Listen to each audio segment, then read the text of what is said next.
దేవునికి స్తోత్రం. మన రక్షకుడును పోషకుడును సంరక్షకుడునైన యేసుక్రీస్తు పరిశుద్ధ నామంలో మా హృదయపూర్వకమైన ఎల్రోయి వందనములు. మీరు చేయు ప్రయత్నాల్లో పనుల్లో దేవుడి దినమంతా మీ ముందును నడిపించి కాపాడునుగాక. ఈరోజు దేవుని వాగ్దానం కీర్తనల గ్రంథము 91వ అధ్యాయం 11వ వాక్యం. ఆయన నిన్ను గూర్చి నీ మార్గములంతట్లో తోడుండుటకు దూతలకు ఆజ్ఞాపించును. ప్రియమైన దేవుని బిడ్డలారా, ఈరోజు మనం ప్రయాణిస్తున్నామంటే, మనం క్షేమంగా తిరిగి ఇంటికి వస్తున్నామంటే, నువ్వే పని చేసినా కానీ దేవుడు కాపుదలు ఇస్తున్నాడంటే, ఆకాశము నుంచి నువ్వు చేసిన ప్రార్థనని ఆలకించి దేవదూతలకు ఆజ్ఞాపిస్తున్నాడు. ఇదిగో నా కుమారుడు వీటి వెళ్తున్నాడు, కాపాడండి అని.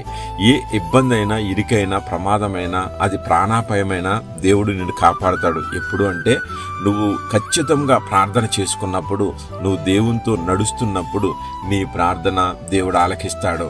నీ కోసం ఒకరికొరకు ఒకరు ప్రార్థించుకోమన్నాడు దేవుడు. ఎవరన్నా దేవునితో ఉన్న వ్యక్తులు ప్రార్థించినా దేవుడు ఆ ప్రార్థన ఆలకించి నిన్ను కాపాడుతున్నాడని మర్చిపోకు. అయితే దానియేలును చూడండి, దానియేలును కాపాడాడు. సింహపు బోనులో నుంచి ఆయనను బయటికి తీసుకొచ్చాడంటే కేవలం దానియేలు చేసుకున్నటువంటి ప్రార్థన.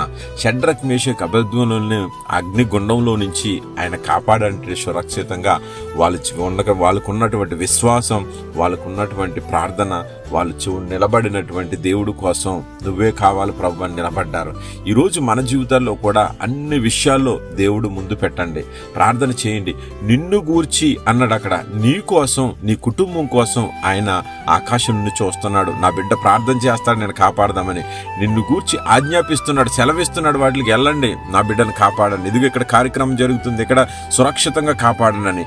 అందుకనే దేవుడు మనల్ని ప్రేమించి ఆయన వాగ్దానాన్ని ఇస్తున్నాడు. ఈ వాగ్దానం నువ్వు నమ్మినట్లయితే నిన్ను గూర్చి, నీ కుటుంబం గూర్చి దేవుడు కాచి కాపాడి సంరక్షి, ఏ తెగులు రాకుండా నీ గుడారానికి అంటుకోకుండా నడిపిస్తాడు, మిమ్మల్ని ఆశీర్వదిస్తాడు. అట్టి కృప దేవుడు మనకు, మన కుటుంబాలకు అనుగ్రహించి నడిపించును గాక. ఆమేన్. God bless you.